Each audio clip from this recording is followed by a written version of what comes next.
The chamber was built to make everyone feel small. That was not an accident. The conclave chamber of Valhalla had been designed by the Athani 3,000 years ago.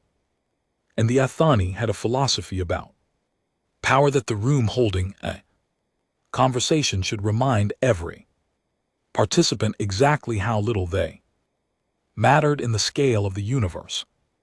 The ceiling was 300 m of living crystal, growing slowly over centuries, recording every word ever spoken beneath it in permanent light. The walls curved inward like cupped hands. The floor was a single slab of dark stone quarried from a dead planet, polished until it reflected everything. Delegate Marisol Solis had stood in this room 14 times. She had never felt smaller than she did right now. She was a tall woman, dark-haired, mixed with the particular stillness of someone who had learned long ago that showing emotion in political spaces was the same as handing your opponent a weapon. She stood at the Earth delegation's podium, a low-plane structure compared to the carved columns of the older species, and she kept her face flat and her hands loose at her sides. Around her in tiered seating that rose toward that impossible ceiling, 31 species waited.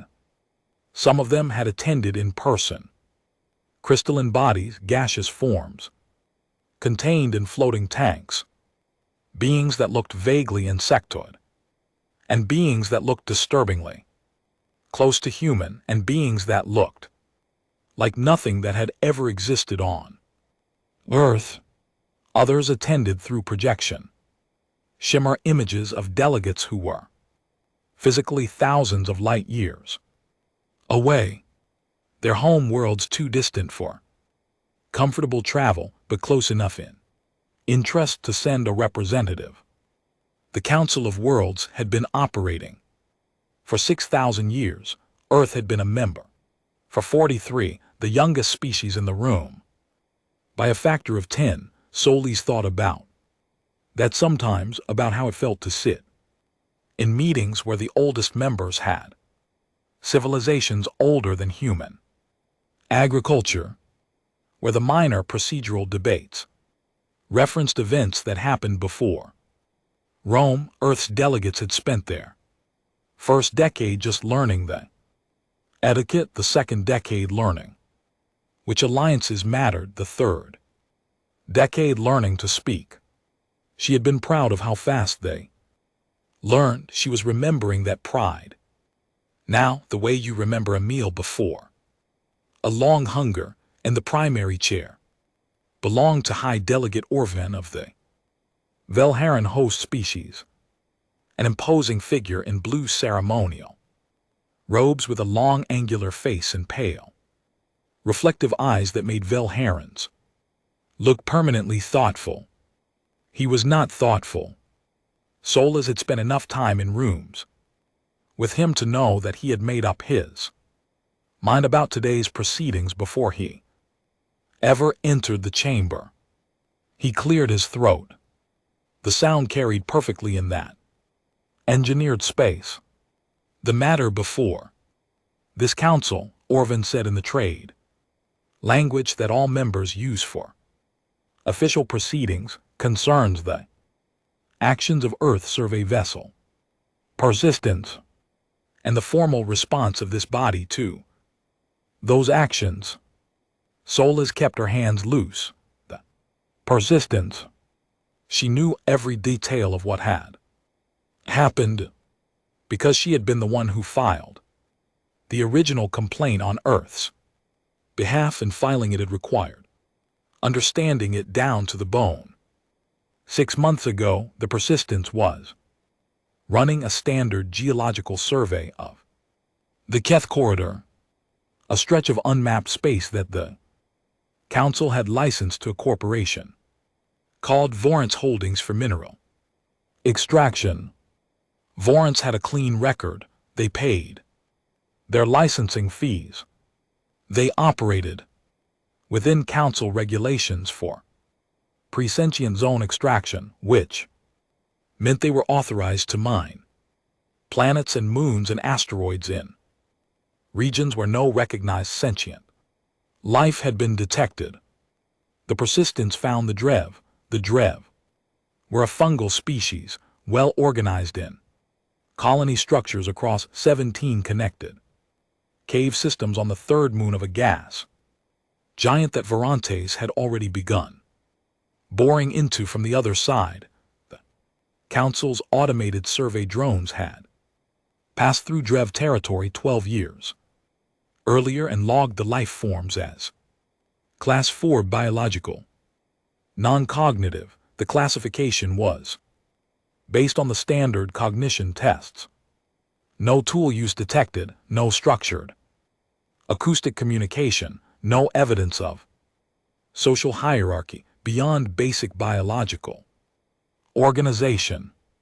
The Council's tests looked for minds that thought the way Council species thought. The Drev did not think that way. They communicated in chemical memory chains, complex sequences of molecular signals that encoded not just information but experience passed between colony members through physical contact. As they did not use sound, they did not build tools in any form. A scanner would recognize what they built was memory, layered and shared, a living archive of their entire history stored in the biological structure of the colony itself. Dr. Yuki Adeyemi, the Persistence's xenobiologist, had spent 11 weeks figuring this out. She was 29 years old and had never made first contact with anything before. She described the process later in testimony that Solace had read 6 times as learning to listen with my skin. She had developed a crude chemical vocabulary by trial and observation. She had spent nights lying on the cave floor with sensors taped to her arms trying to understand what the Drev were saying too. Sorry. What they were saying mostly was, "You are vibrating wrong, but we are curious about you." When Adeyemi finally understood enough to communicate back, the first complete exchange took 4 hours and left her weeping in her bunk. She never fully explained why. Her report simply noted that the Drev had shown her a memory, their memory of the drilling, of the sound it made, of how deep it reached. Adeyemi filed her findings. The Persistence filed a formal complaint against Veridian Holdings for extraction in a zone containing sentient life. Earth's diplomatic office, meaning Solace, forwarded the complaint to the Council's Ethics and Classification Review Board. That had been 4 months ago. What Solace had not fully understood at the time she filed was that the Ethics Board was chaired by a species called the Mer, who held 3 commercial licensing agreements with Veridian Holdings. She understood it now. Of the actions of Earth survey. Vassal Orban continued, his voice carrying that particular bureaucratic rhythm that made devastating things sound like routine maintenance, constituted an unauthorized contact event with a Council classified non-sentient species. This contact was conducted without Council, without observer oversight, and in a zone under active commercial license. The resulting complaint filing was therefore invalid at the point of origin, as it was generated by an unauthorized contact. He paused. Furthermore, the contact itself represents a violation of Council Treaty Article 7, Section 3, which prohibits member species from acting unilaterally in contested or licensed zones. Solace had known this was coming. She had known since the Ethics Board's response came back in 48 hours, a record time for a board that usually took 6 months. She had known when 3 council members who had previously been friendly to Earth's delegations suddenly became unavailable for meetings. She had still hoped she was wrong. She was not wrong. This council has reviewed the matter. Orban said, a motion has been brought for suspension of Earth's membership, pending formal review. The vote took 31 votes cast, 30 in favor of suspension. Earth's 1 vote against did not count. Suspended members lost their voting rights at the moment the motion was called, which was a procedural rule that Solis had read about once and filed away as a theoretical curiosity. It was not theoretical anymore. Earth's membership in the Council of Worlds is hereby suspended, Orban said. Wash trade access through Council-managed routes is revoked. Communication relay access is suspended. All shared infrastructure agreements are paused pending review. A formal review hearing has been scheduled. He named a date, 40 years from today. A small sound escaped someone in the Earth delegation's gallery, just one. Quickly swallowed, Solis did not make a sound. She stood at her podium and looked at Orban and at the 30 members who had just voted, and she felt something moving through her. Not rage exactly, and not grief exactly, but something with the temperature of both, moving like cold water behind her sternum. She had one question. Protocol allowed a suspended delegate one statement of record before the chamber closed. She leaned toward the podium's voice receiver. Aura, what do you call a species that develops language you cannot hear? Her voice was level, perfectly level. No one answered. Orban's expression did not change. Around the chamber, 31 species, some of the oldest civilizations in the known galaxy, sat in silence under 300 m of recording crystal. Solis waited 5 seconds. Then she gathered her materials, turned, and walked out. The Earth delegation's transport was a mid-range diplomatic vessel called the Constance, docked in Bay 17 of Valhara's government port. It was a good ship, comfortable, well-maintained, painted in Earth's diplomatic colors of deep blue and white. It looked embarrassingly small next to the council members' vessels, which was something Solis had grown used to over the years. Earnest, she walked up the boarding ramp without looking back at the port. Her aide, a young man named Dario, who had been with the delegation for 2 years, was waiting just inside the airlock. He had clearly been watching the chamber feed. His face was doing the thing young faces do when they encounter something they have no framework for, a kind of blankness that was actually just processing time. Delegate, he started, give me 10 minutes, Solis said. Not unkindly, just a fact. She went to the small private communications room at the back of the ship, sat down, stared at the wall for a while. The wall was gray and unremarkable, and she found this helpful. She thought about the Drev, about Adiemi lying on a cave floor learning to listen with her skin, about the memory the Drev had shared, the sound of drilling reaching down. She thought about 40 years, a review hearing, and 40 years. Earth's youngest current diplomat was 24. They would be 64 when the hearing happened if the council held to the schedule, which they would not, because bureaucracies like the council ran on convenience, and delay was always more convenient than resolution. She thought about the Drev colony on that moon, and about Varence Holdings, and about the drill still running.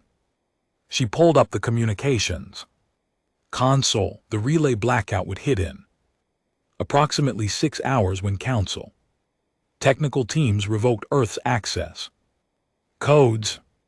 After that, any transmission between Earth and Valhalla would travel at light speed, meaning months each way.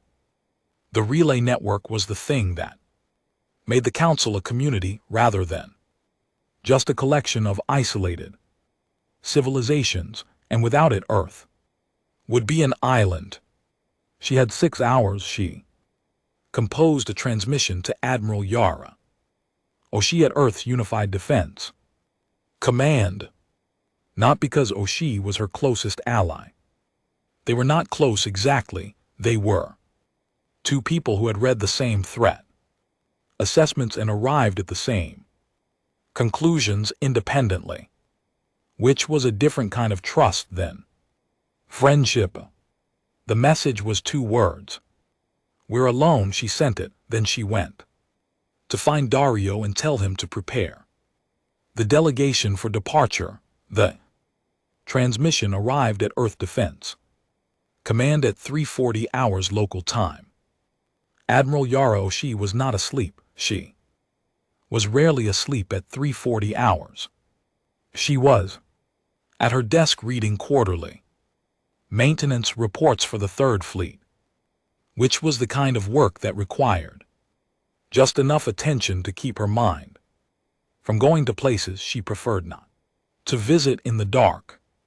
She was a broad-shouldered woman in her 50s with short gray-streaked hair and the economical movements of someone who had spent decades learning that wasted motion was wasted time. Her face was not unkind, but it was not warm in any way. That was immediately obvious. Warmth took knowing her, and not many people did. She read the 2-word message. She set it down. She picked up her coffee, drank the last of it, which was cold, set the cup down, then she opened the bottom drawer of her desk, the left side, the deep one, and took out a folder. Physical paper, an affectation she had never quite shed. The folder was thick, slightly worn at the corners, and had labeled in her own handwriting with a code designation, Contingency 7.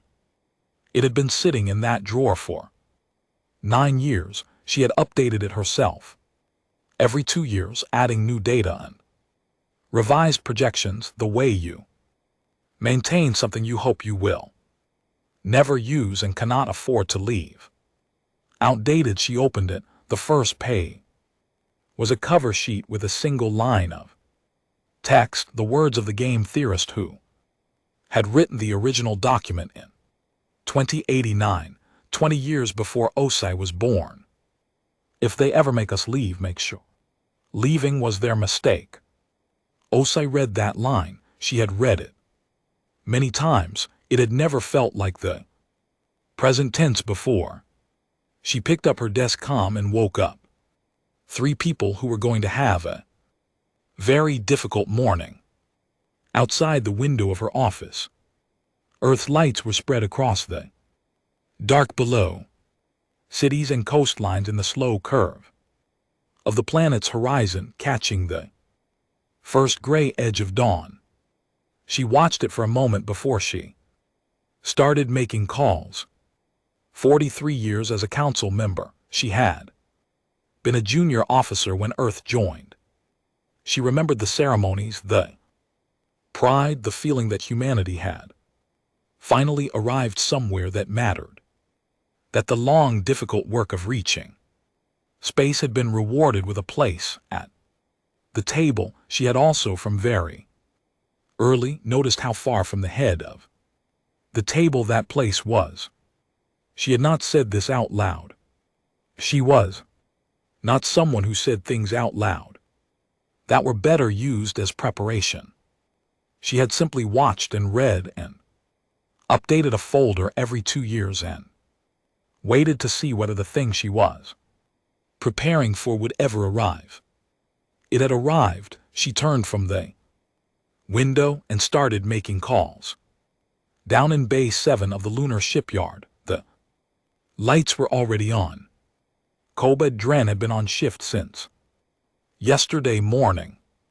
He rarely left the yard during active construction phases, sleeping in a cot, in the supervisor's office and eating whatever his crew brought him. He was 61 years old and had been building ships for 35 of those years, and he still got up from his cot at the sound of his comm like someone half his age.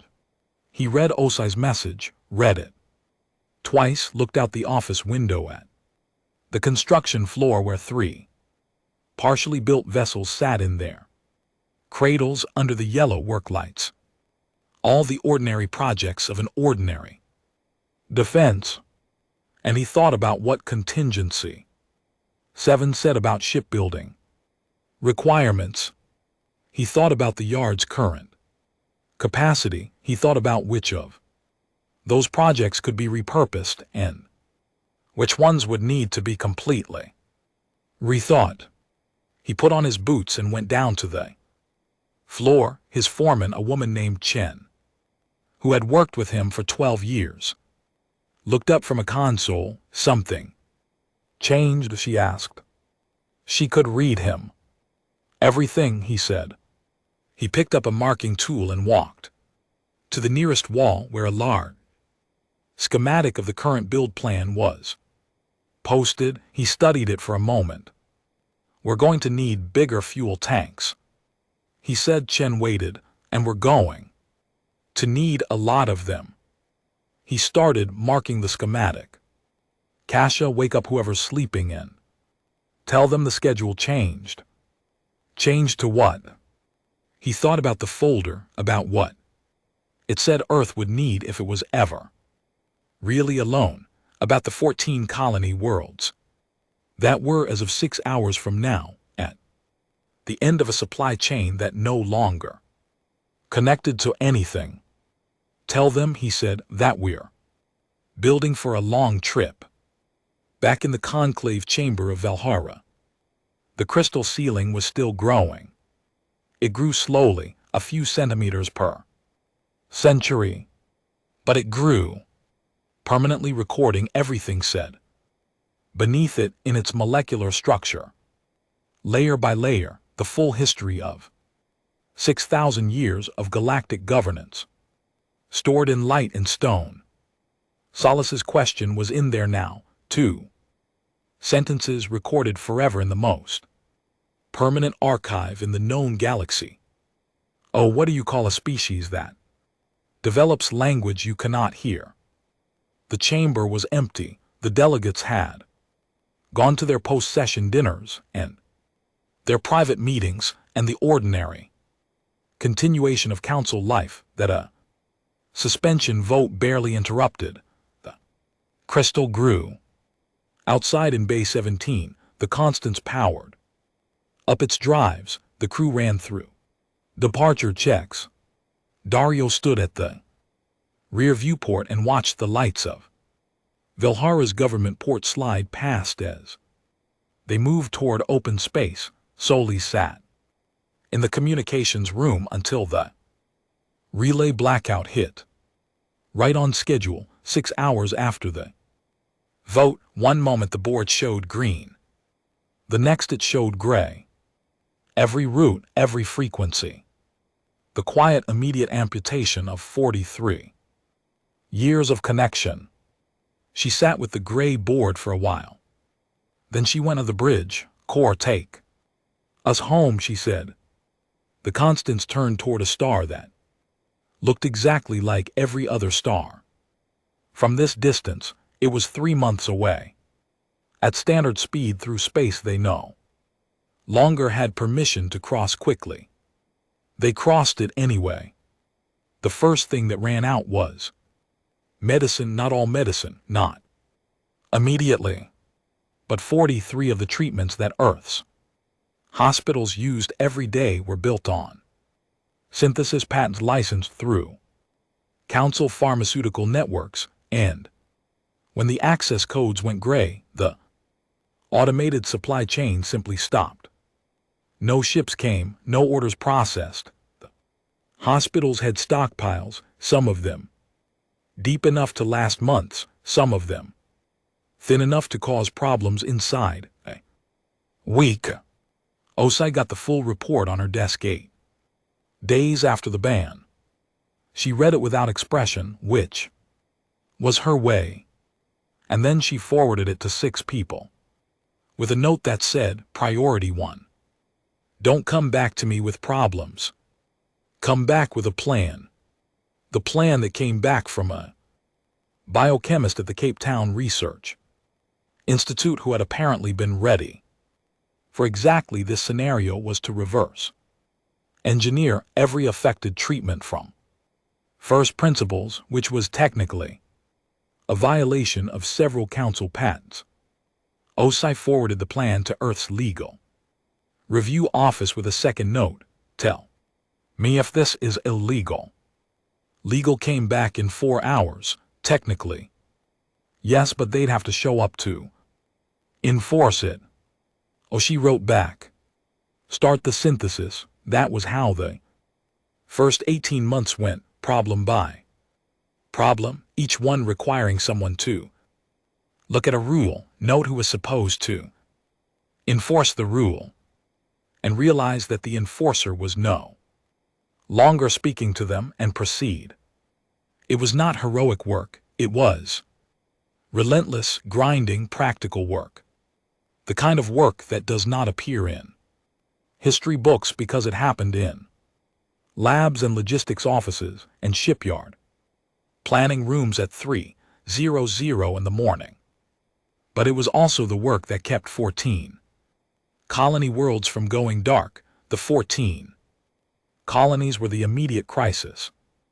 Underneath the crisis, Earth had been colonizing for 60 years, and the colony worlds, some as close as 2 light years, some as far as 30, had always depended on council-managed trade routes for supply shipments, food supplements, equipment parts, medical stores. The routes were fast, cheap, and maintained by a infrastructure that covered most of explored space like a circulatory system. Now being cut off from it was not like being cut off from a trade network, it was like a blood vessel being tied off.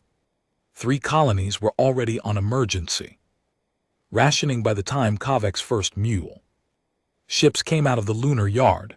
The mules were not beautiful. Kavek's had never particularly cared about beautiful. He cared about whether a thing held together under pressure, and whether it did what it was supposed to do, and whether the people inside it came home. The mules were wide-bodied cargo haulers with fuel tanks so oversized they looked like someone had bolted them on as an afterthought, which was accurate. The interiors were stripped to basics.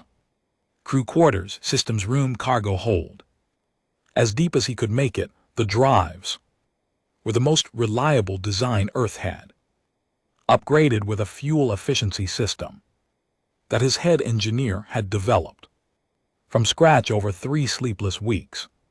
They were slow, slower than council route ships, which used relay-assisted travel to cover distance faster than conventional drive systems allowed. They went anyway.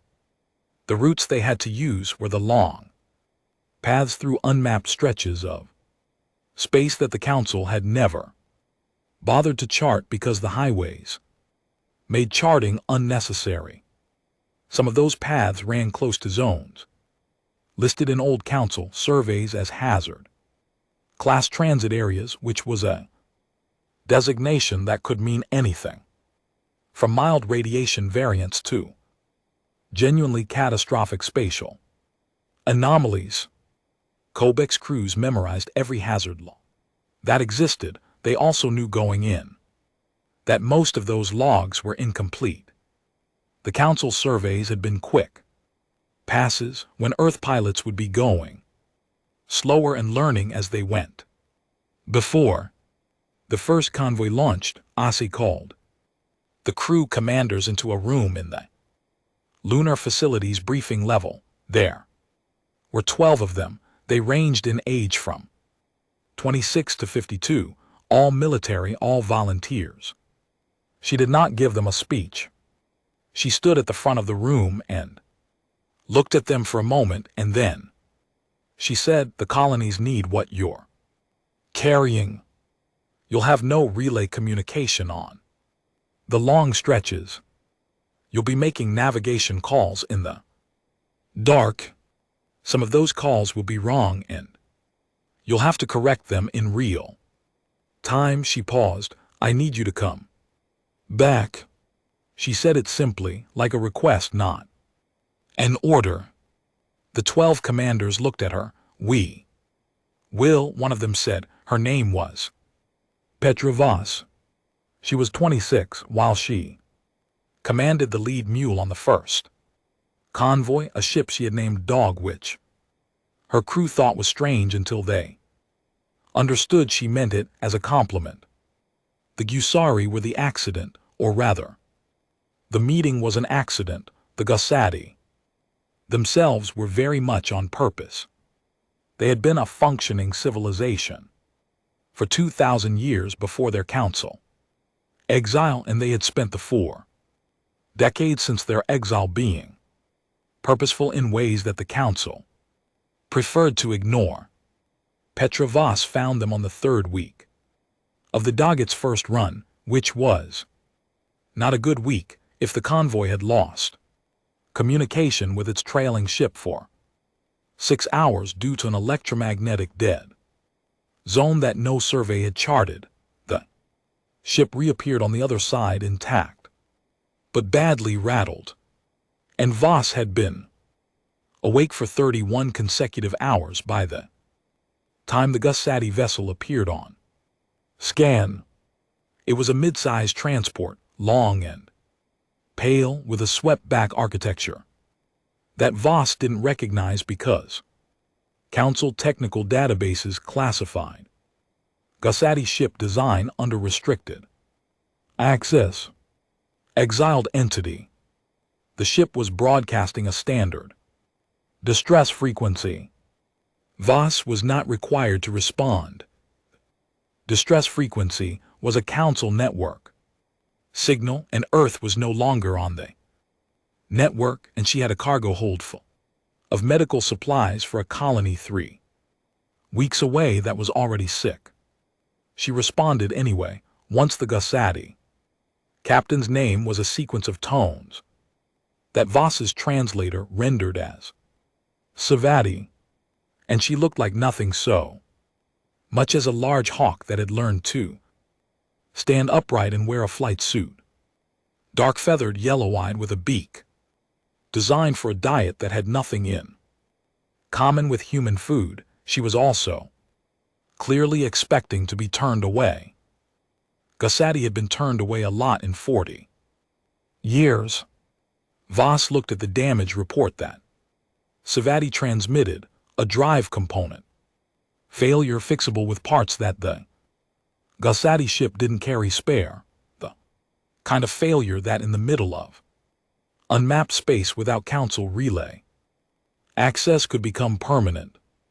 "Do you need food or fuel first?" Voss asked. Savaris' yellow eyes blinked. Her translator worked in both directions. "I need the drive component," she said. "I know. But the drive component is going to take my engineer 4 hours to fabricate and install. While she does that, food or fuel?" It paused long enough that Weiss wondered if she had said something wrong, if there was a cultural gap her translator hadn't flagged. "Fuel." Savaris said finally, "We have food. Children have enough." Children, Voss noted that. She also noted that the Gusari ship was running on reserve power, which meant everything not essential to life support was dark. "Fuel first," she told her crew, then Myra starts on the component. Her engineer, a compact Mongolian woman named Myra, who communicated mostly in size and technical terminology, started on the component without being asked. Again, the 4 hours it took were not comfortable. Voss didn't know the Gesari. The Gesari didn't know Earth's current situation. Both ships sat in the dark of unmapped space with their docking collars joined, and Voss brewed coffee in the dog and small galley and tried to think of something to say that wasn't awkward. She settled on the truth. She told Savaris about the ban, about the council vote, about the 14 colonies and the mule convoys and the 9-year-old folder that Admiral Ose had been updating while hoping she'd never need it. Savaris listened without interrupting. When Voss finished, the Gesari captain said, 40 years ago, the council classified our central nesting territories as a restricted zone for reasons they have never published. We appealed. They scheduled a review. She paused. We are still waiting. They looked at each other through the comm screen. How many of your people are in exile? Voss asked. 3 million, and distributed across 11 systems. We have 6 ships of this class. We trade where we can. We build what we need. Savari tilted her head slightly, the hawk-like gesture that Voss would later learn meant something between consideration and interest. Your people are just starting, yes. It is harder than you think it will be. I know. You don't yet, Savari said, not unkindly, but you will. Myra finished the component. The Gossamer drive came back online. Savari flew her people out of the dead zone and back toward whatever route she'd been running. Before the docking collar separated, she transmitted a data package to the Dodget's navigation system. It contained charts, rough, hand-developed, not council standard, but detailed, of the long routes through 11 unmapped systems that the Gossamer had been flying for 40 years. Voss looked at the data for a long moment. She sent a message ahead to Earth on the slow lightspeed frequency. That was all they had now. Made a friend see attached. Marin Solace was not on Earth for any of this. She had gone home after the Constance completed its 3-month crawl back from Vilhara. She had given her report to the Crisis Council. She had answered questions for a week. She had eaten dinner at her mother's house and slept for 14 hours, and then gone back to work. Her work had changed. Her official title was still delegate, though the role had no external function anymore. There was no council to delegate to. What she actually did in the months following the ban was harder to name. She read, she researched, she went back through council records, going back decades, looking for every case file, every classification dispute, every appeal that had been filed and delayed or denied. The list was long. She cross-referenced it with current intelligence on where those species were now exiled, restricted, classified, minimized. Some had disappeared entirely from galactic records, which could mean they had died out, or could mean the council had stopped tracking them, and either answer was grim. 3 months after the ban, Osei found her in a requisition office in the Nairobi administrative complex, surrounded by data screens and the particular organized chaos of someone deep in a project. You're going back, Osei said. It was not a question. Someone has to, Solis said. Council will have your name flagged. Well, you won't be able to travel as an Earth representative. I know, Solis pulled up a file on her screen. Usari have a transit network. They owe us one after the drive repair. They can get me documentation that says I'm a civilian cargo consultant. Osei looked at her. That's technically espionage, Os. Said it's technically travel, Solis. Said the espionage part is what I do. After I get there. Osei was quiet for a moment. She had known Solis for 7 years, which was long enough to understand that certain conversations were not negotiations, but announcements. What are you looking for? Os asked. Solis pulled up a map on the central screen, a map of council space dotted with markers, yellow for restricted species, orange for exiled ones, red for ones that had vanished from records. When there were more than Osei had realized, more than Osei had thought about everyone they've ever left behind, Solis said. Osei looked at the map. That's a lot of people, she said. Yes, Solis said. It is.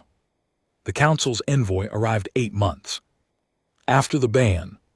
He was a junior administrator named Pilith, mid-rank, young enough that Osei suspected he had been chosen partly because he was replaceable if the meeting went badly. He came in a single small diplomatic vessel broadcasting civilian identification codes, and he requested a formal meeting through Earth's defense communication system, as if the defense communication system had been waiting for his call. She gave him a meeting because she wanted to know what the offer was. They sat in a conference room at the lunar administrative facility, a plain room, functional chairs, a table that was slightly too large for 2 people. She sat on one side. Pilith sat on the other with the careful posture of someone trying not to show how much the gravity difference was bothering him. Velhirnborn species tended to run light. Earth gravity was always in adjustment. Pilith laid out the offer. Over 30 minutes, he was well prepared, and he delivered it cleanly. Earth's suspension quietly reversed, trade route access restored, medical synthesis licenses renewed, the Drev complaint withdrawn, a small fine paid, the violation formally acknowledged. In exchange, Earth returned to the Council as a member in good standing, and the whole incident was filed away under the category of procedural resolution. The Drev would remain classified as they were. Verante's holdings would continue its extraction. Holly Pilith did not say this last part out loud. He didn't need to. She listened to all of it. She drank her coffee, warm this time, and she listened without interrupting, which she could do when she chose to. When Pilith finished, she set her cup down. 8 months ago, she said, this offer would have been very useful to us. Pilith waited. My shipyard has built 43 mule-class cargo vessels in the last 8 months. My crews have charted 11 systems that your surveys missed. I have 200 chemists producing 8 of the 43 treatments. Your patents covered with 5 more in development. She folded her hands on the table. My colonies are not healthy yet, but they are not dying. Pilith's expression did not change, but something behind his eyes shifted slightly. We used to need this offer, she said. Tona, check back in 10 years and see where we are. A long silence. Admiral, Pilith said carefully, the Council is prepared to be patient, but the review hearing in 40 years is a formal proceeding. If Earth is not a member when that hearing occurs, then Earth won't be at the hearing.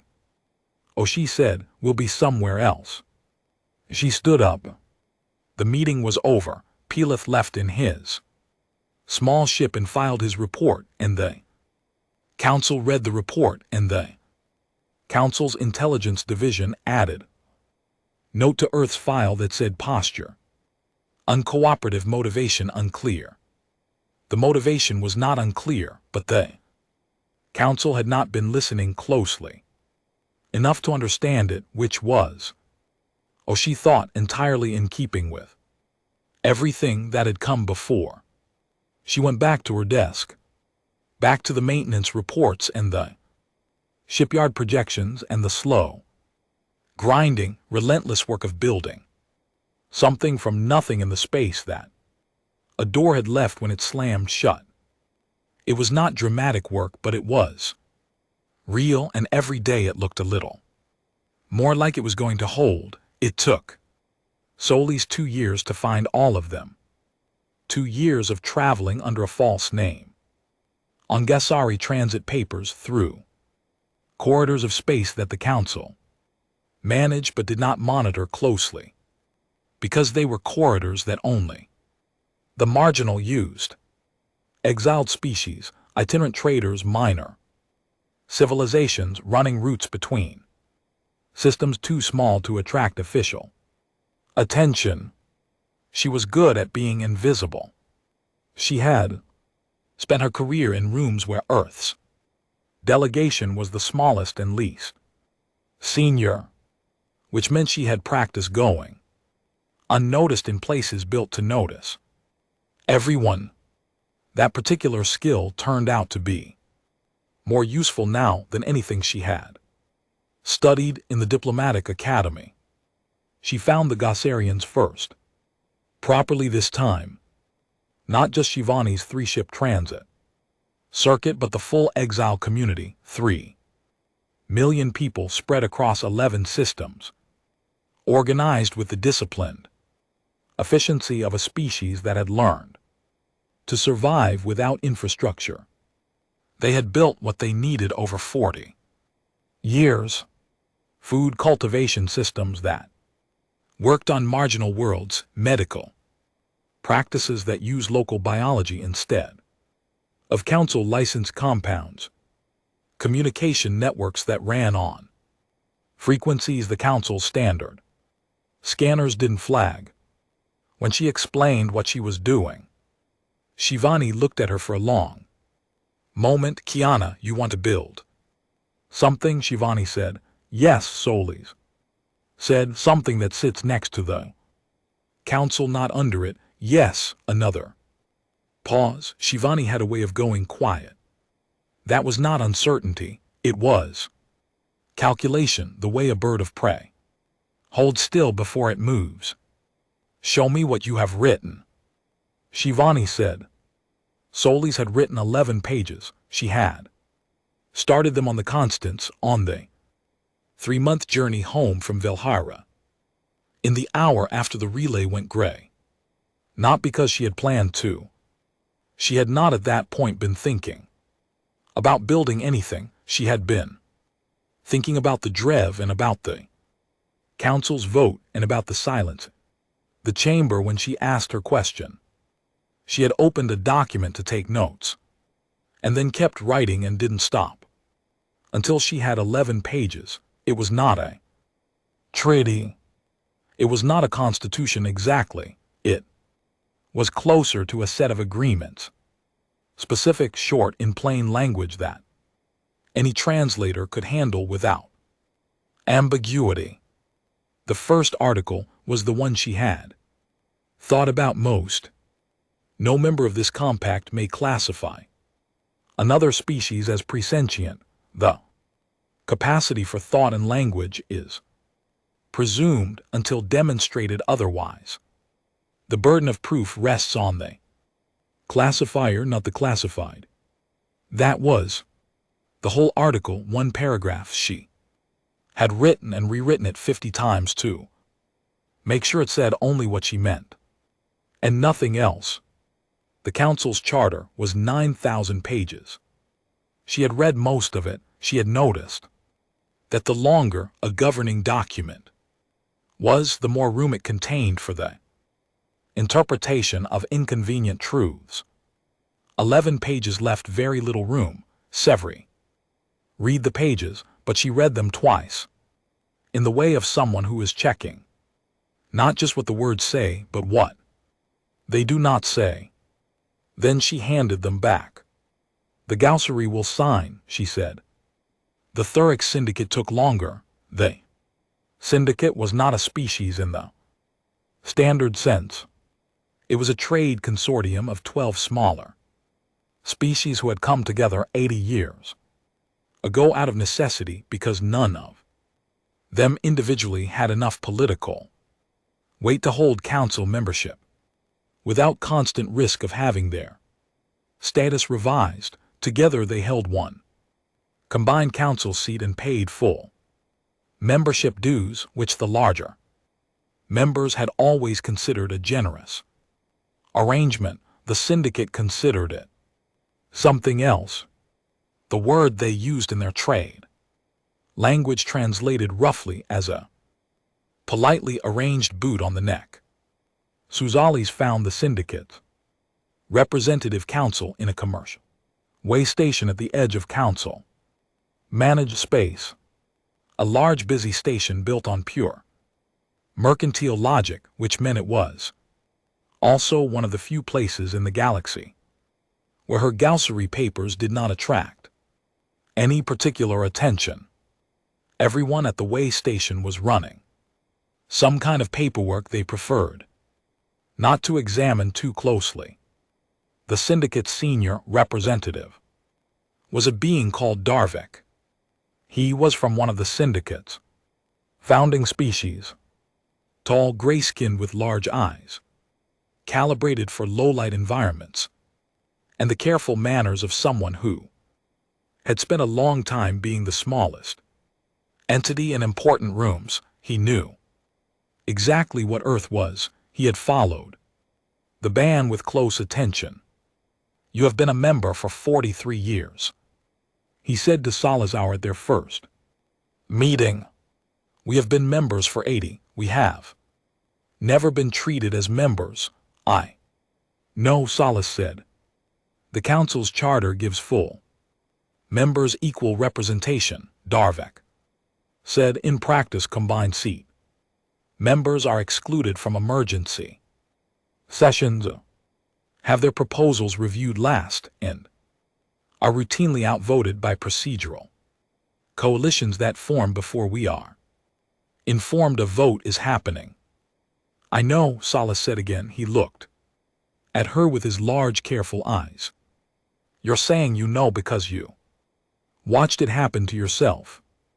I'm saying I know because I read every complaint your representatives filed in the last 80 years, Salas said. Every single one.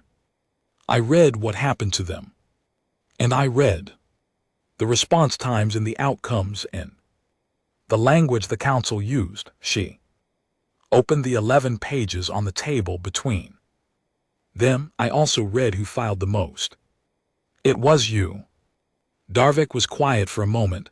Equal seats, Salas said. One species, one vote, no combined classifications, no second-tier membership. Every species that signs gets the same standing as every other species that signs. And if your compact eventually grows large enough that smaller members can be outvoted by larger ones, Darvik asked. It was a reasonable question. It was the question. Then we revisit the charter, Salas said. Together. She paused. I will not pretend I have solved every problem. I will tell you that I wrote this document to be short enough that we can change it when it needs changing. Darvik read the 11 pages. When he asked 11 specific detailed questions that told her he understood exactly what each sentence was doing, she answered all of them directly. The Thuric Syndicate will sign, he said at the end, on condition that each of the 12 member species signs individually, not as a combined entity. That was going to be my suggestion, Soli said. That gave the compact when the Signatures were finalized, 13 members, from the syndicate species alone, combined with the Gasari communities. 3 distinct regional groupings. It was already a body of 16 before Solis went looking for anyone else. The Vel-Nuz were not easy to find. They were ancient, the oldest non-council species on Solis' list, with a civilization that predated the council itself by several centuries. They were aquatic, living in the deep ocean systems of a world that sat in a region of space so far off the main trade routes that most council maps labeled it simply as surveyed, no commercial value. They had not spoken to the council in 300 years. The dispute was old enough that the council's current members didn't know the details. Solis had found it buried in archive documents from a period before several of the current member species had even achieved spaceflight. What she pieced together was this: 300 years ago, the Vel-Nuz had been offered council membership. They had sent a delegation. The delegation had been seated in the visitor gallery, not the member floor, on the grounds that the Vel-Nuz had not yet demonstrated sufficiently complex infrastructure development by council standards. The infrastructure standard was based on surface construction, building things above water. The Vel-Nuz built everything beneath it in structures of such complexity that the council survey team had not recognized them as constructed at all. The Vel-Nuz delegation had gone home. They had never come back. Solis reached their world through combination of Gasari navigation charts and a Thuric syndicate contact who had once traded with a species that had once traded with a species that remembered where the Vel-Nuz were. Communication was genuinely difficult. The Vel-Nuz used sound and pressure variation in water. Their language carried information in dimensions that air-based communication equipment wasn't built for.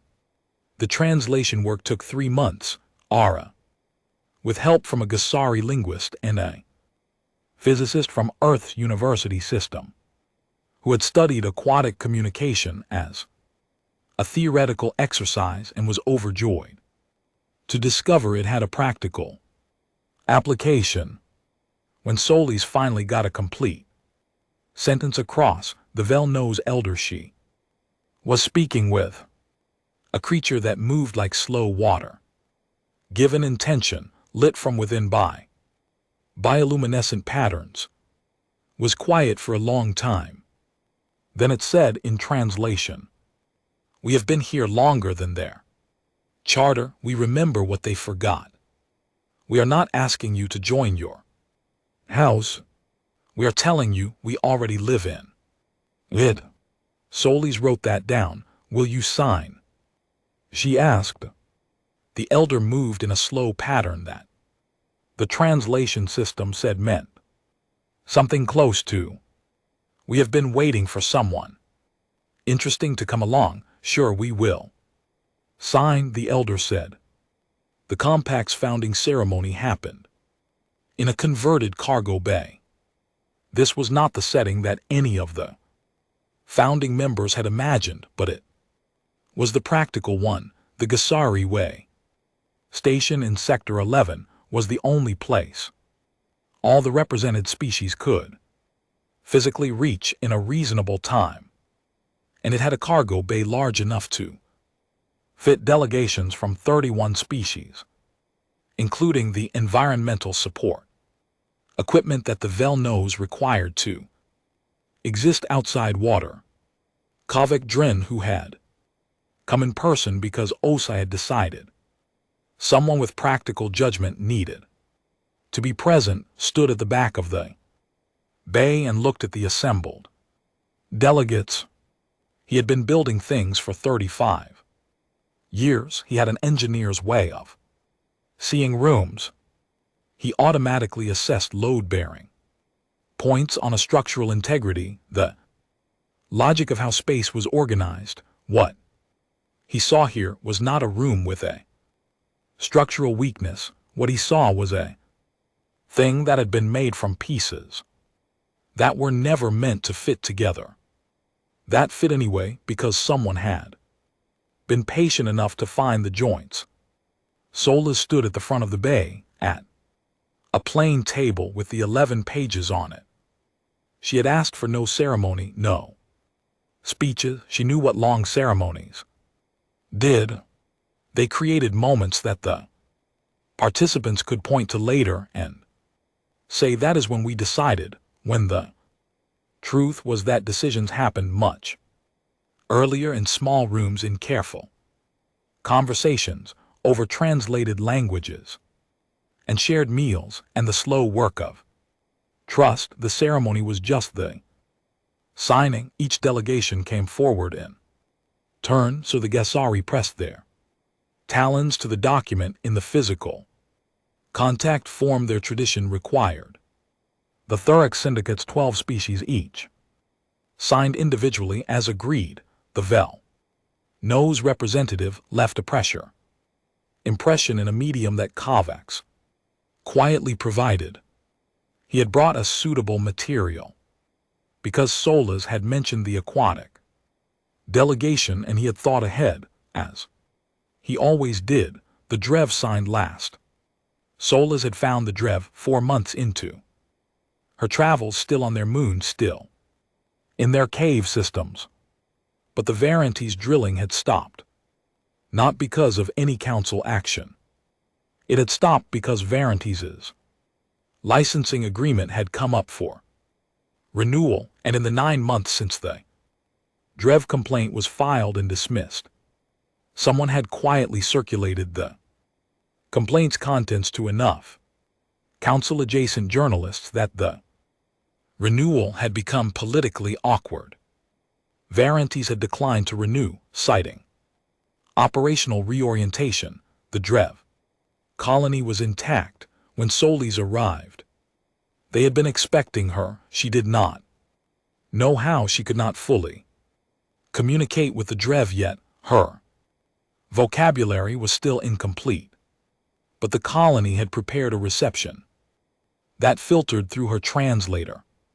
Felt like being told, you were the one who spoke for us when no one was listening. She had kept it together until she was back in her ship. The Drev delegate signed by pressing both hands flat against the document for 30 seconds, which was the chemical signature, equivalent of a signature in their communication system.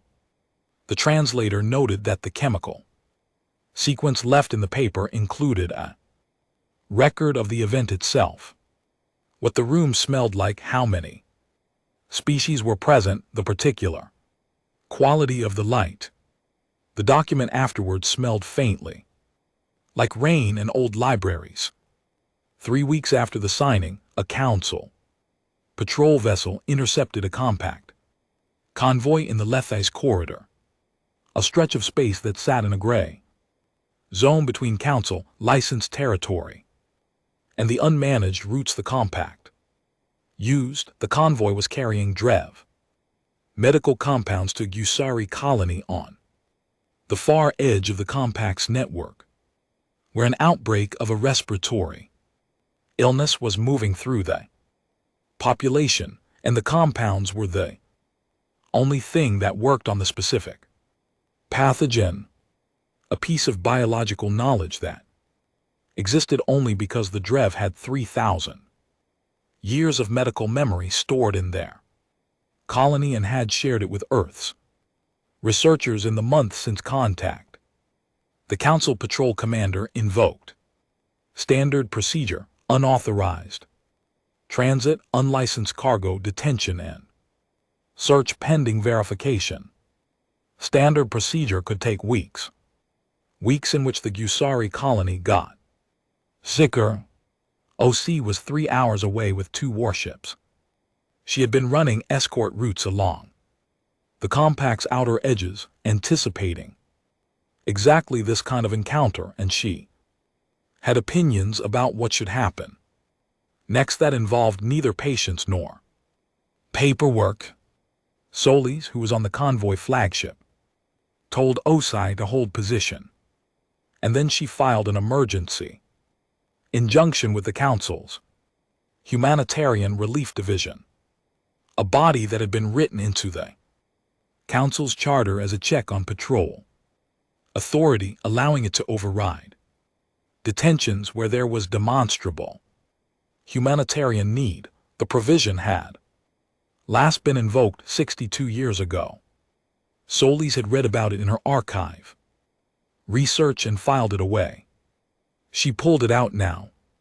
The injunction filing included the Gossamer Colony's medical records, summary of the outbreak timeline, the chemical analysis of the DREV compounds confirming they were medical in nature, and a formal request for expedited processing. The Humanitarian Relief Division was staffed by mid-level administrators who dealt mostly with paperwork and had not been involved in any active intervention since before most of them were born. The injunction landed on a supervisor's desk at the end of his shift. He read it. He approved it.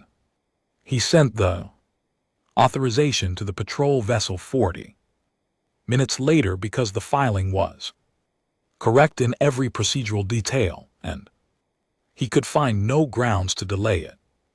And because, if he was honest, though he did not write this in his report, the colony records were difficult to read without feeling something.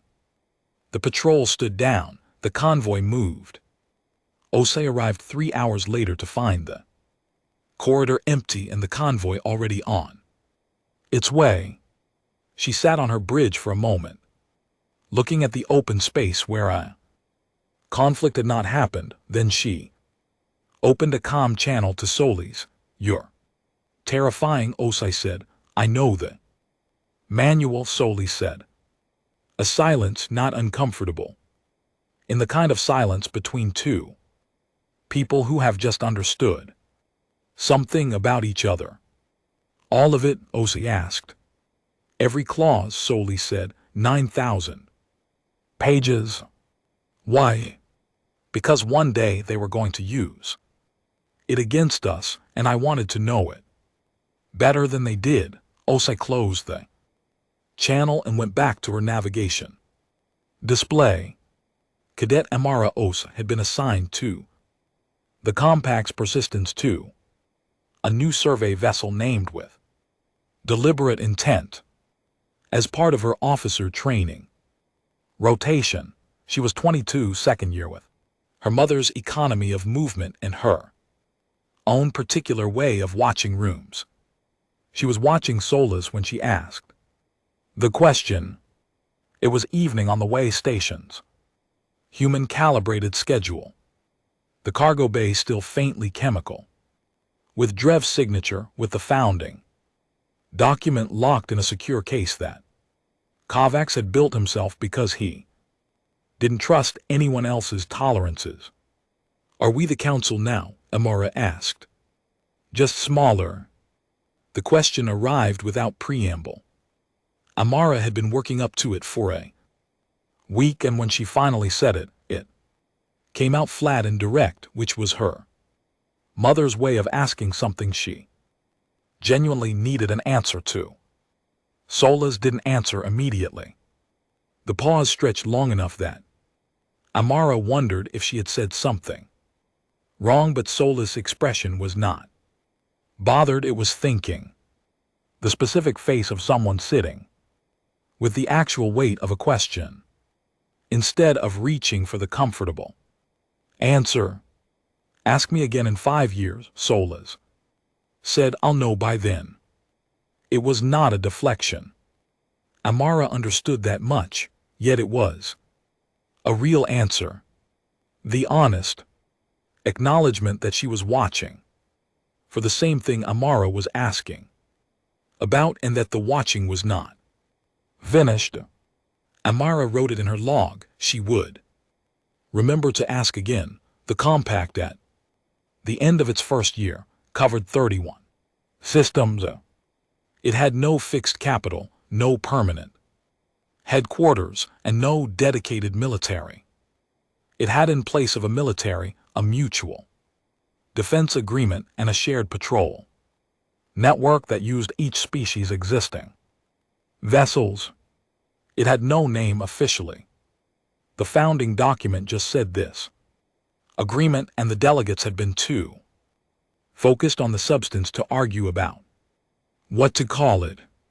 The name came from the Thurak Syndicate's junior representative, a young being named Vreth, who had attended the signing as an observer and whose species did not yet have a seat, and she referred to it in a transmission to her home council as the compact, as in the compact of those who needed one, and the name attached itself and stayed the way practical names do when the right word arrives at the right moment. The Council's intelligence briefing, when it finally updated Earth's file, classified the compact as a regional anomaly with limited strategic significance. Someone in that briefing room suggested updating the classification. They were outvoted. The Council finally read its own intelligence briefing. It was a Tuesday in the Council's administrative calendar, which ran on Velharan Standard Time and had no meaningful relationship to any day of the week that Earth recognized, and the briefing had been sitting in the primary committee's pre-session reading list for 2 weeks. 2 weeks was not unusual, and the primary committee received 40 to 60 briefings per standard cycle, and the system for prioritizing them had been designed by a species that thought in century-long increments and was not naturally inclined toward urgency. But someone had moved this briefing to the top of the list, and the committee chair read it and then read it again, and then asked her aide to pull the supporting data. The compact now covered 31 systems. It had 28 member species, most of them former council exiles or unrecognized civilizations. Its trade network moved more cargo per month through the long routes than the council had anticipated was physically possible without relay infrastructure. Its medical research, built partly on Earth reverse engineering work, partly on Drev biological knowledge, and partly on Gusari pharmaceutical techniques that the Council had classified as proprietary to an exiled entity and therefore legally inaccessible, but practically very much in use, had produced 11 treatments that did not exist anywhere else. The compact had no official military, but it had 43 mule-class cargo vessels that had been quietly retrofitted with defensive systems. It had 6 Gusari fast-attack ships that could outrun anything the Council fielded. It had OS, and it had in the last 6 months been approached by 7 species that were currently Council members, minor members, second-tier members, members who paid full dues and sat in the back of the chamber with quiet inquiries about what joining the compact would involve. The committee chair set down the briefing. She called a closed session. The closed session used the word compliance action, which was the Council's term for a situation requiring military intervention to restore order in its jurisdiction. The Lethais corridor, where the compact's routes ran, was technically in Council adjacent space, and the humanitarian injunction had created a precedent that the legal division was uncomfortable with. Several more patrol interceptions had been attempted in the month since, and all of them had either been filed away through Solis's procedural machinery or in 2 cases backed down when compact defensive ships appeared on long-range scan. The Council was losing face in corridors. It considered its own, that was the thing that finally moved it. The vote to authorize a compliance action was 31-2. Nothing. The compact had no seat to vote. With no one abstained, Mayo say received the intelligence 48 hours before the Council fleet crossed into Letha's corridor. She had a good intelligence network, built over 3 years from a combination of Thuric syndicate commercial contacts inside Council space, a Gusari monitoring system that used their long route charts to watch traffic patterns, and 2 Earth analysts who had been quietly embedded in Council-adjacent stations under false credentials and were very good at their jobs. She knew the fleet's composition: 4 heavy-class vessels, 12 patrol cruisers, 2 support ships. Under Council doctrine, a compliance action was not a war. It was a law enforcement operation.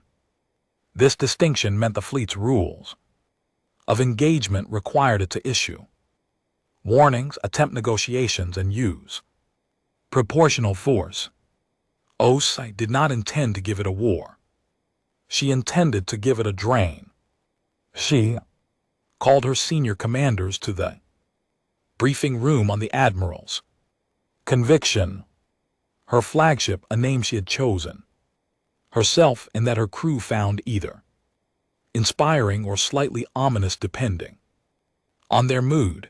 The room held 12 people.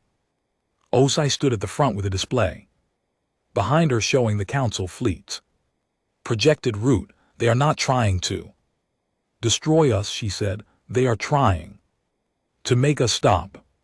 The political cost of this action back home is already high. 3 Council members abstained from the public justification statement, which means there is internal disagreement. If we can make this action expensive enough and long enough, the political will break before the military does. She pulled up a routing map. We do not fight them directly. If we fight their logistics contingency. 7's military chapter had been written by a woman who studied asymmetric warfare, conflicts where one side had more resources and one side had more motivation. The document's core argument was simple: a motivated smaller force fighting on home terrain against a larger force that needs to justify its cost to a political body back home has a structural advantage that raw numbers cannot overcome. The compact's advantage was that it knew every long route, every dead zone, every electromagnetic shadow and gravitational blind spot in 31 systems worth of unmapped space that the Council had never bothered to chart because its highways went around all of it. The Council fleet was moving on Council roads. Osai was going to make those roads very expensive. And the first engagement happened in the Keth corridor, the same stretch of space where the Persistence had first found the Drev. It seemed right. Osai thought that it started there. The Council fleet's lead cruiser entered the corridor expecting to establish a forward position. What it found was empty space. What it did not see until the compact's Gusari fast attack ships were already past them was a relay disruption in the corridor's navigational beacon network, something that required the Council cruiser to spend 6 hours recalibrating its positioning systems and burning extra fuel to reestablish course. No shots fired, no engagement on record. The cruiser was just significantly delayed and significantly more expensive. This happened 17 more times in the first 3 weeks. Osai's fleet was a ghost. It appeared on the edges of the Council Force's sensor range and disappeared into the dead zones before pursuit was possible. It disrupted supply lines, navigation networks, communication relays. Every time the Council fleet tried to establish a forward position, the position became untenable, too exposed, too costly, too far from reliable resupply.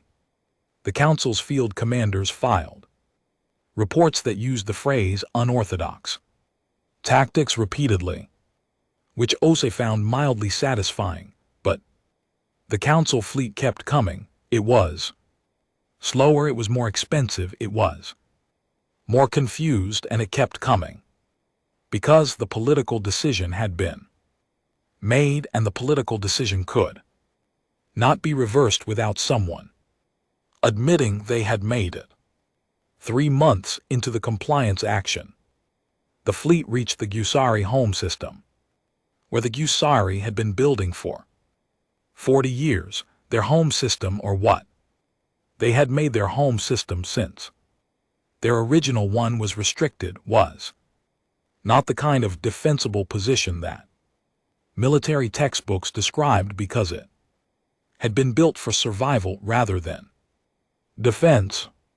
But it had something that strategic positions often lacked. Every single person in it understood exactly what losing it would mean. Siveri commanded the Gusari defense force from a ship called Long Memory, which was named with the specific intent of saying something about who the Gusari were and how long they had been waiting. She and Osai had worked out their coordination over 3 years of joint operations, posture, and their communication during the engagement was minimal. They had learned each other's thinking well enough that most of it didn't require speech. The battle for the Gusari system lasted 11 days. It was not a clean victory. The Council fleet was large and professional, and fought with the capability of an institution that had been organizing military operations for 6,000 years. But the Gusari knew every gravity shadow, and every radiation band, and every navigational trick in that system, and held the long routes in and out. And the Council fleet, at the end of 11 days, had lost 1 heavy cruiser and 4 patrol ships, and had not managed to establish a single forward position that it could hold. It pulled back, regrouped, started again. The strike on the lunar shipyard came on day 42 of the compliance action. It was not a sustained bombardment. The Council fleet's rules of engagement prohibited civilian targeting, but it was a precise strike on the yard's primary construction facility, designed to disable Earth's production capacity.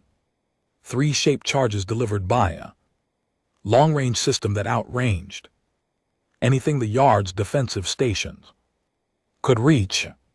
Kavex was on the construction floor when it hit.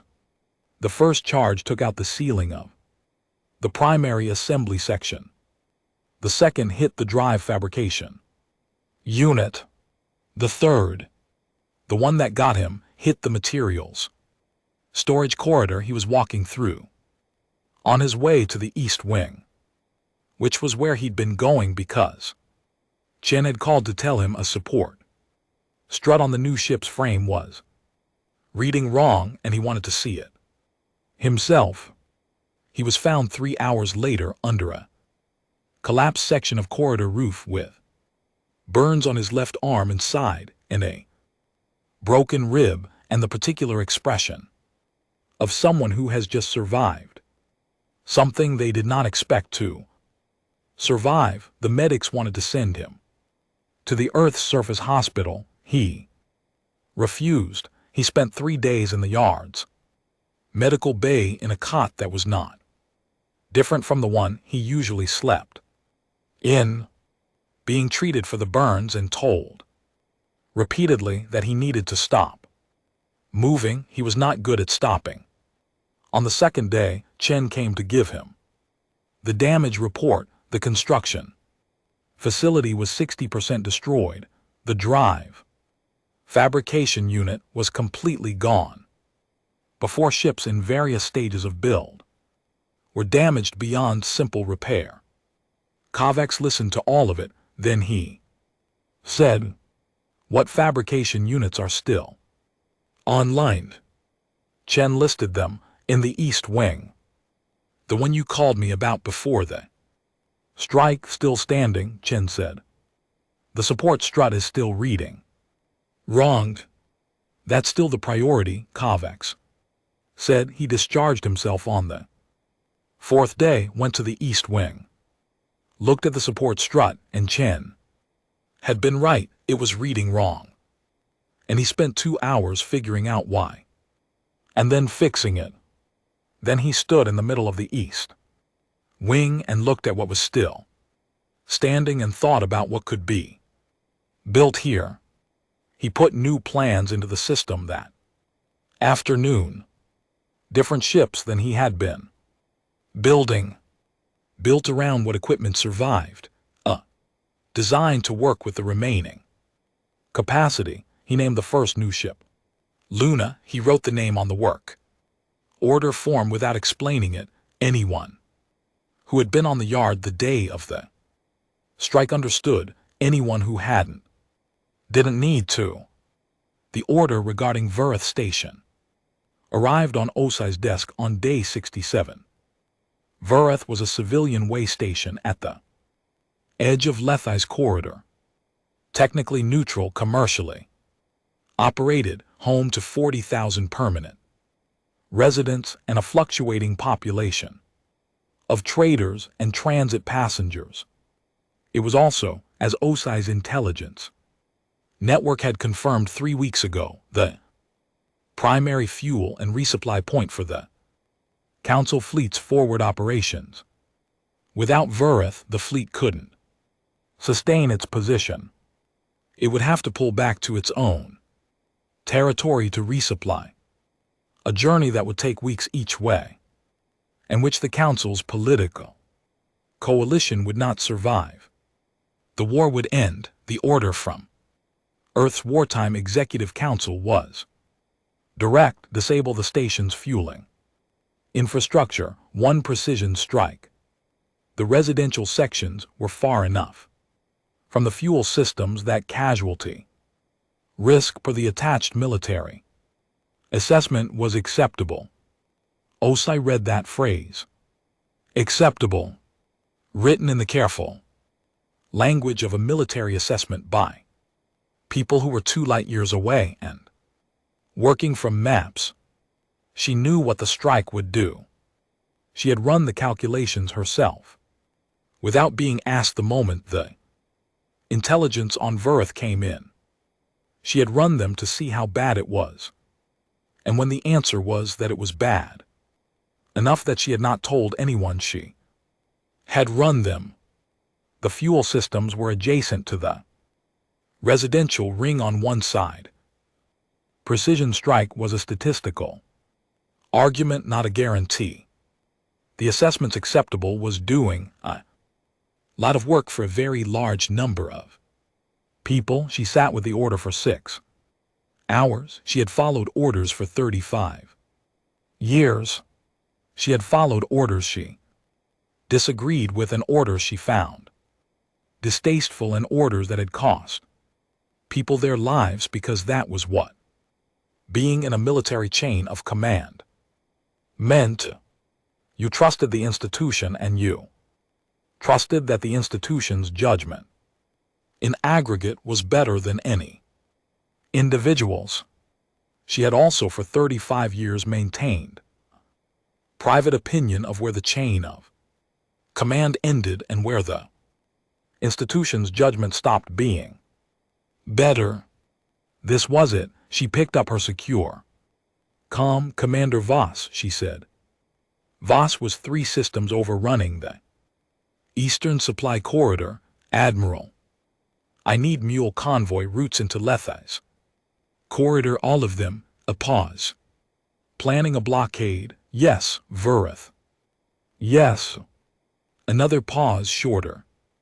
Voss was 29 now and had been running convoys through hard space for 3 years. She understood things quickly. I can have 6 mules in position in 18 hours, Voss said. They'll need escort. You'll have it. OC put down the comm. She opened a response to the Executive Council's order in the notes field, a field that would be included in the official record. She wrote, blockade of Verith supply infrastructure implemented. In lieu of strike, equal operation. Effectiveness equivalent, civilian risk. Eliminated. She paused, then she added. Below that, we are not who they said we were. She sent it. The response from the Executive Council came back in 4 hours. It was not pleased. There were 3 messages in rapid succession. One formal, one less formal, one that was essentially a senior military official expressing emotion in writing, which was professionally unusual. She read all 3, filed them. The blockade went up. Amara was on the bridge when Osai sent the annotation. She was not supposed to be watching. She was monitoring communications traffic, which was her assigned station during operational hours, and she had not looked up from her console when the secure comm exchange happened. But the bridge was a small space, and she had her mother's ears, and she heard enough. She kept her eyes on her console. She thought about the order, about the strike that wasn't taken, about the 40,000 people on a neutral station who had nothing to do with the vote that happened on a planet they had probably never visited, going about their ordinary day in a cylinder of metal above a planet they called home. She thought about what Solace had said 18 months ago at the founding ceremony. Ask me again in 5 years. She was watching the answer forming, watching it in the annotation her mother had added to an official military record, in writing where it would stay. She was watching it, and she thought she understood. Verath's fuel supply was cut off. The Council fleet's forward position collapsed over the following 3 weeks. First the supply shortfall, then the operational window shrinking, and then the political support back home cracking under the weight of a compliance action that was costing more and achieving less than the original projections had promised. The fleet withdrew on a Tuesday. No ceremony, no formal declaration of anything. The ships turned and went home, and the Lethai's corridor was empty again, and the Compact's convoys moved through it the same afternoon. Osai was on the bridge of the Admiral's Conviction when the last council signature disappeared from the long-range sensors. She watched the display for a moment. She picked up her coffee, set it down again. Now the hard part, she said to no one in particular. Her bridge crew exchanged a look. They had learned not to ask Osei what she meant when she said things like that. She always meant them. They turned the ship toward home. The council did not fall. This was the part that surprised the people who had expected a dramatic ending, a collapse, a final confrontation, the old order breaking apart under its own weight. That was the story that felt right, the clean version, the one with a clear before and after. What happened instead was messier and more human, and probably more honest. The compliance action's failure arrived. At the council, the way all failures arrive in political bodies, not as a single moment, but as a slow accumulation of cost. The fleet that came home was intact but depleted. The 3 council members who had abstained from the public justification statement were now 5. The minor members who had privately inquired about the compact were now doing so less privately.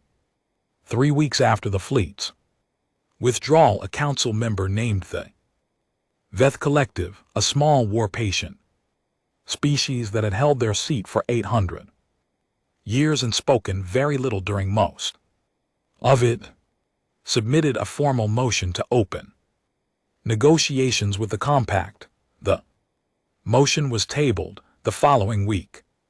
2 more members co-sponsored it.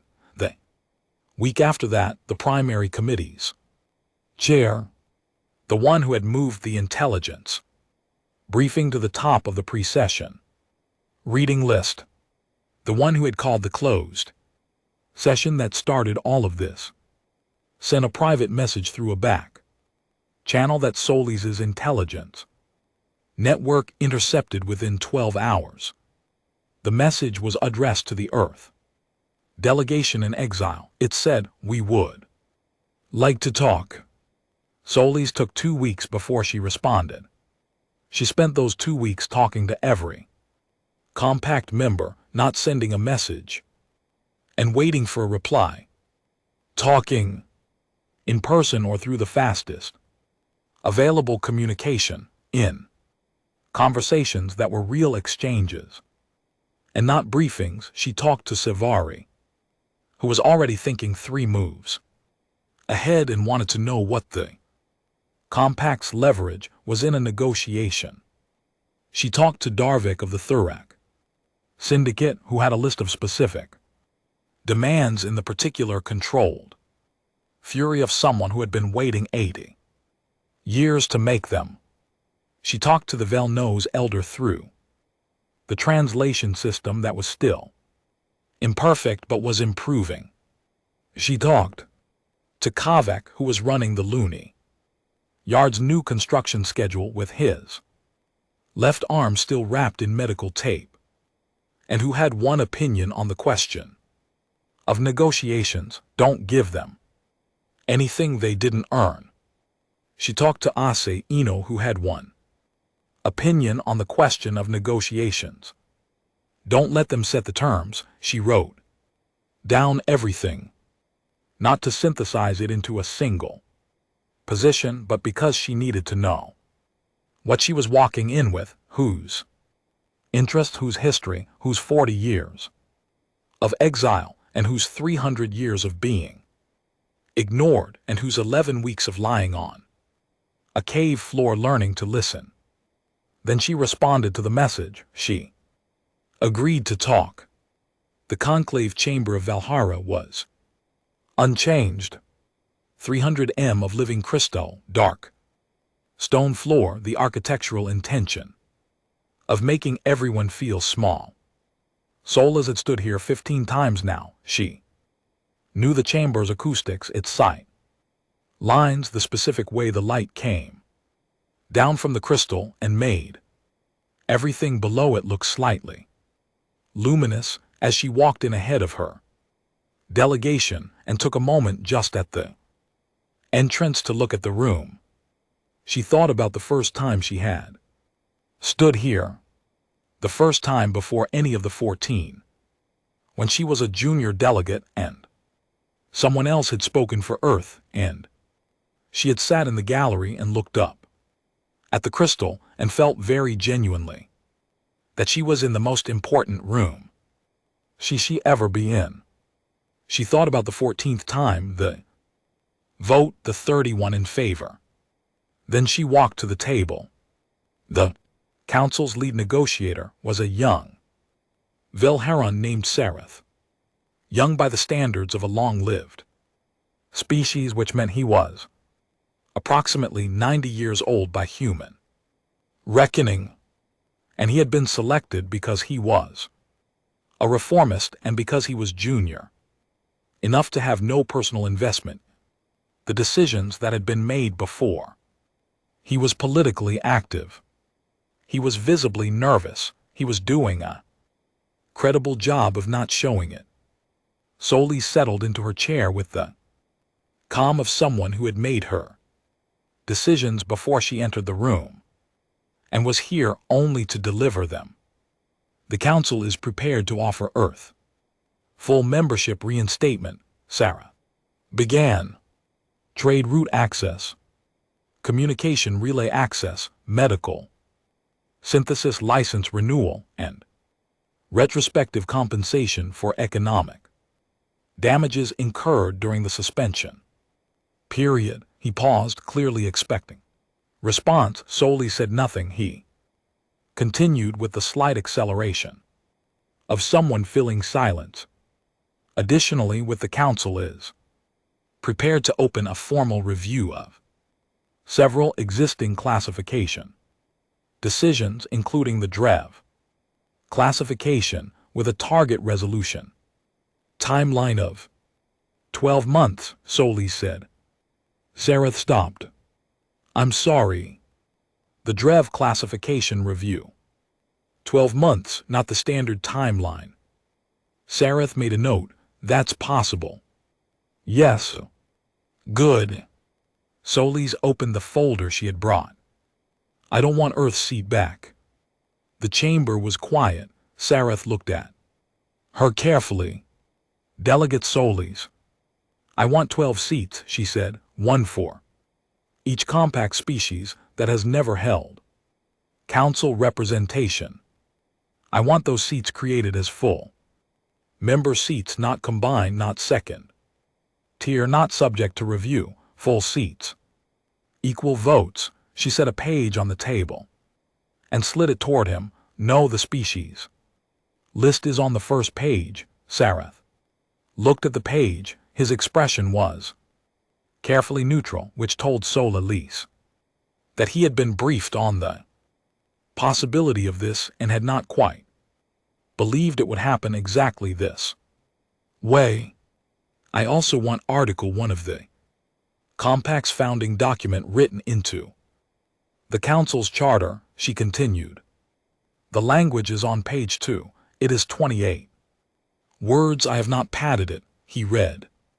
It, no member may classify another species as presentient. The capacity for thought and language is presumed until demonstrated otherwise. The burden of proof rests on the classifier, not the classified. Amending the charter requires a supermajority vote, Sarah said. 22 members in favor. Then I suggest you count, Sola said. To undo the 5 members who co-sponsored the VETH collectives motion are a starting point. I have spoken with 7 others who have expressed interest privately. You have 17 days before the Thorax Syndicate's senior representative presents his own terms publicly, which will be considerably less convenient for the council than mine. Sarah was quiet for a moment. You've been planning this, he said, not accusatory, almost wondering. I've been planning this for 5 years, Sola said. Since the first time I walked out of this room. The negotiations took 4 months. They were not easy. The charter amendment was the hardest. It required Solis to spend 6 weeks doing what she had done in council-adjacent space, traveling from member to member, while making the case in specific terms that were relevant to each species-specific situation. She did not make a general argument. She made 22 particular arguments, each one different, each one built on something real. The DREV's presentient classification was formally expunged in the chamber's crystal record on the 8th week. A junior council archivist spent a full day entering the correction into the historical record, which the crystal encoded in a layer of new growth that would be visible for as long as the chamber stood. Darvik attended the expungement session. He sat in the gallery, the members' gallery now with a full Thuric syndicate seat, and watched the archivist work. Afterward he said nothing for a long time, then he said 80 years. Solis sitting next to him waited. No. 80 years of filing complaints, then he said 80 years of submitting motions. Every one of them filed correctly with the right forms and the right citations. And the right language. He paused. They were always right, they just weren't enough. They were also not alone, Solis said. He looked at her. Every complaint you filed, every single one, is in the council's archive. I read them all. They are part of the record of what happened here. They will be in the crystal as long as this room stands. She paused. You were here before we were. You held the door open. Darvik was quiet for a long time. 80 years, he said again, but differently. Kavex came to Vilhara for the formal session. He wore his work clothes because he had not brought anything else, which caused a brief administrative discussion among the session's protocol staff, and then was resolved when OC's aide pointed out that dress code enforcement was not covered in the current negotiating framework. Kavex sat in the technical observer section and watched the chamber fill with 31 original members plus 12 new ones, plus the Vel knows environmental support equipment in a special section that Kavex had quietly inspected the morning before and declared structurally sound. He looked at the 12 new seats. They had been installed by Vilharo's own construction crews, which was correct. The council chamber was the council's to modify, but Kavex had requested through an unofficial channel to see the engineering plans for the installation. He had read them, noted 2 potential structural concerns, and I sent his notes to the construction team lead. Both concerns were addressed in the final installation. The seats held.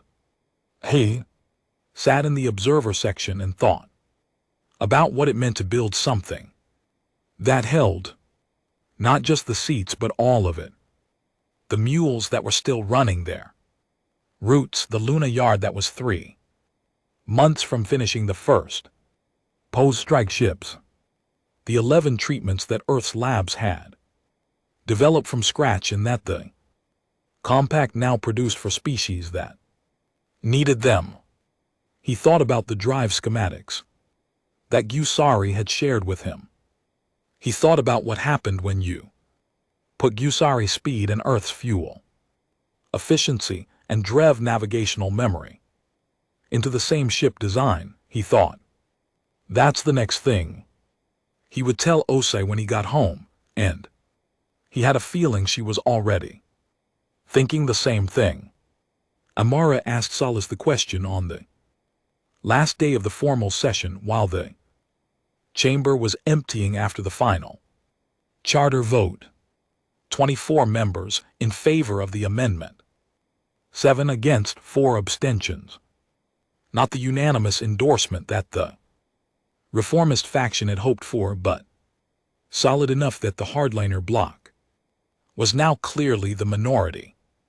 The chamber's crystal ceiling was recording everything as it always had.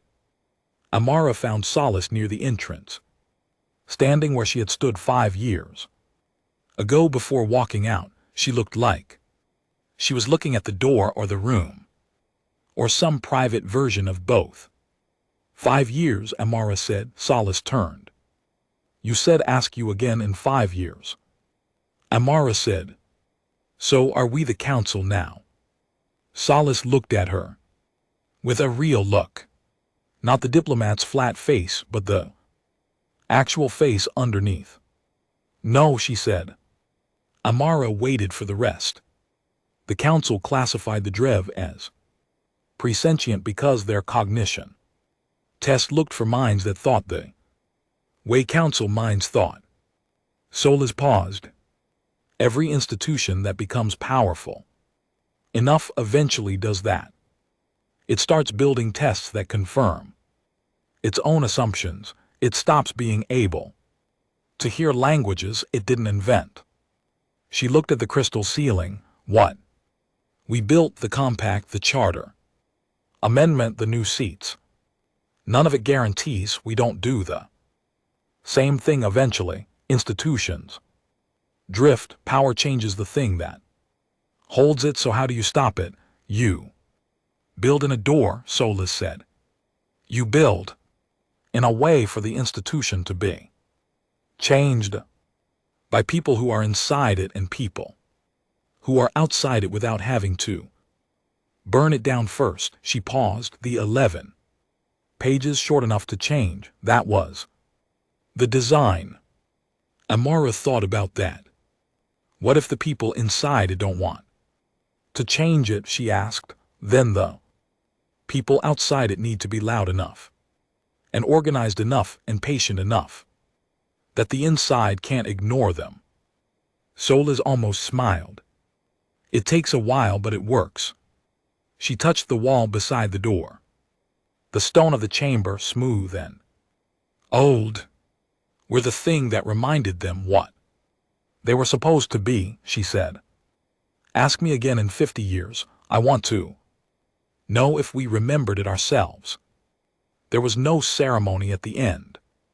No parade, no speeches, no formal declaration of victory. The session ended, people filed out, and then the delegates went to their next meetings, their next routes, their next problems. Petra Voss was already 3 systems away, running a convoy that included the first compact medical supplies cleared to move through council-managed trade routes under the new framework. She was 31 years old, and she had no plans to stop running convoys anytime soon.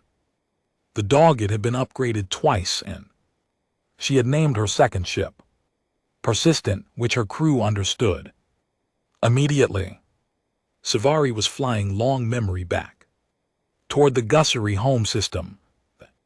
Restricted zone designation had been lifted pending formal restoration proceedings, and she had 40 years of absence to think about on the flight. She thought about it, then she thought about the new courses she was going to file through the council's route registry, the long routes that her people had been flying, charted now in detail, submitted for the official record. Let them know the roads existed. Darvik submitted the first formal motion of the Thurex Syndicate's new individual membership, a proposal for a review of commercial licensing practices in zones adjacent to inhabited systems. It was filed correctly with the right forms and the right citations.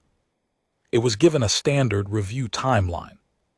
It was also filed by a full member with a full vote, with 11 other full members co-signing. The review timeline was accelerated. The Drev delegate returned to their moon.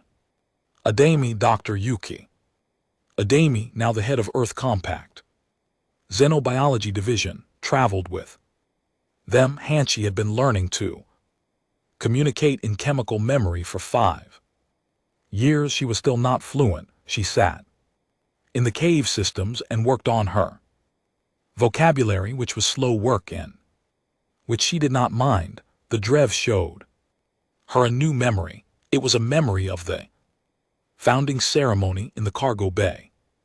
The room, the delegates, the smell of different species and different worlds, the quality of the light, and then running through the whole memory like a thread, something she did not have words for but felt when it touched her skin. She asked the translation system for the nearest equivalent. It took a long time. Then it said something like recognition, or the feeling of being heard. She sat with that for a while, then she wrote it into her notes because it was part of the record, and the record was important. Azy was the last one to leave the chamber. She was not sure why. She stayed. She had no remaining business there, no meeting scheduled, no obligations.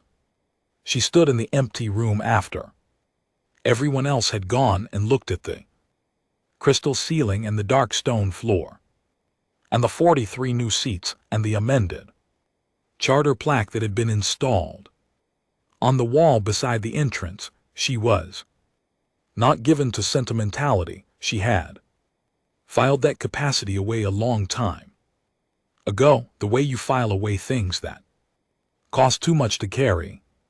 She let herself look for once. She thought about the 9-year-old folder in her desk, about the woman who wrote it, the game theorist who had died before Earth ever joined the council, who had spent her life doing the math on what a species needed to survive on its own terms, about the margin note.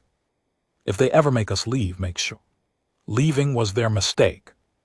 Azy had spent 5 years turning that sentence from a hope into a fact. It had not been clean work or quick work or the kind of work that looked like heroism. While you were doing it, it had been early mornings and maintenance reports and convoy schedules and one order she didn't follow, and a block that ended a war without a strike she couldn't authorize. It had been Kavek with Burns on his arm naming a ship after a shipyard. It had been Voss asking a Gothry captain if she needed food or fuel first.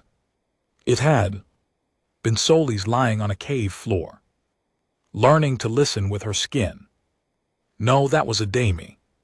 Solis had done other things. She had read 9,000 pages and used them as a key. It had been Amara asking the right question twice. Ozai looked at the crystal ceiling, why at the light stored in it layer on layer, every word ever spoken in this room. Her question was in there somewhere now, filed and recorded in permanent. No, not hers. She had not asked the question.